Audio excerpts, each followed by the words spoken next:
In a world submerged in almost total chaos, people live in a state of despair, devoid of hope for the future. The government even distributes free pills that can end one's life.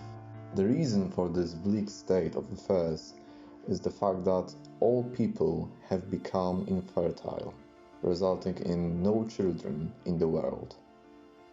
This scenario is depicted in the 2006 movie titled Children of Men, directed by Alfonso Cuarón. The movie exemplifies how miserable the world would be without children. Its central concept revolves around the notion of hope, which appears to be lost. You might have heard that overpopulation is a major concern, but actually, the opposite is true. One major issue that well-developed countries are facing right now is a decline of a population and a shift in age composition. In those countries, birth rate is lower than the replacement rate, meaning their population is shrinking. This leads to more elderly people and fewer young people in the population. As a result, there are fewer people working and more people that depend on pensions and healthcare. And it's a major concern because our economies relies on growth, and most of the state pension systems relies on people that work. Additionally, the shift in age composition leads to fewer people that are fit for military service, which can make a country susceptible to crises. Roughly stating, our economies to run efficiently and smoothly needs people that work. And there are, of course, many different reasons that are responsible for this demographic decline. Surely, economic factors play a major role, such as astronomically high housing prices and overall costs of having children. But also the lack of support systems like childcare or parental leave play a role in that. Cultural shifts also contribute, with fewer people prioritizing starting families due to changing social norms and lifestyle preferences. Lifestyles promoted in the social media usually are not compatible with having children.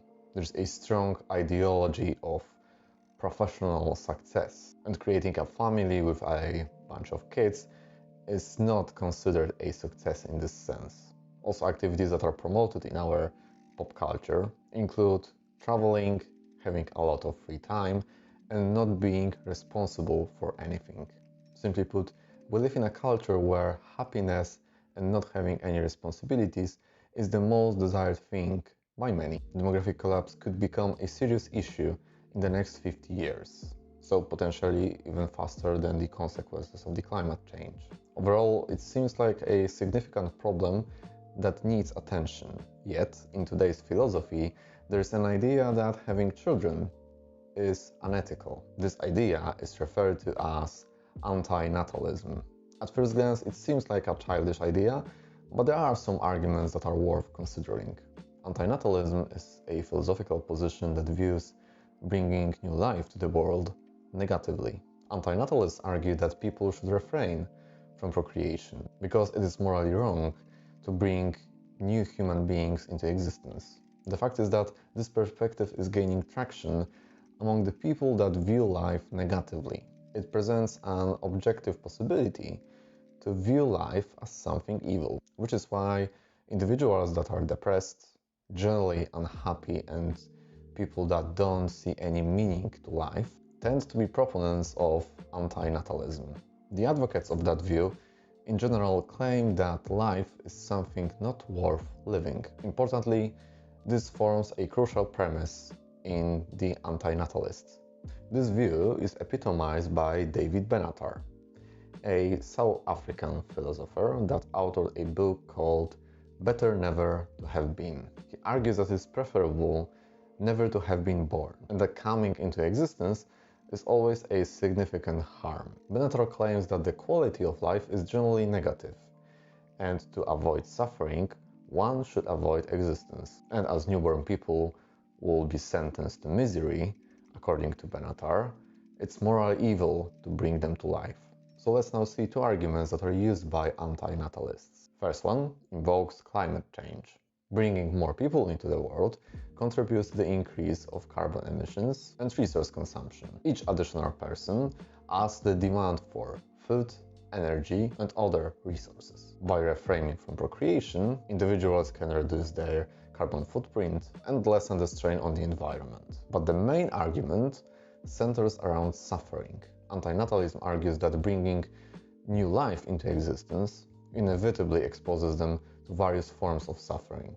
Life is filled with loss, pain, and disappointment, and no one can guarantee a life without hardships. And by choosing not to have children, we can prevent experiencing suffering by those potential beings. Therefore, it is at least morally preferable to avoid procreation, so to not expose those potential beings to suffering. So let's now talk about those arguments. While it's true that less people could lead to less pollution, but what if we could reduce carbon emission without reducing population growth? What if each new person born could potentially solve the problem of climate change? Maybe instead of restricting the number of people, we should focus on other policies like restricting the individual pollution of every human.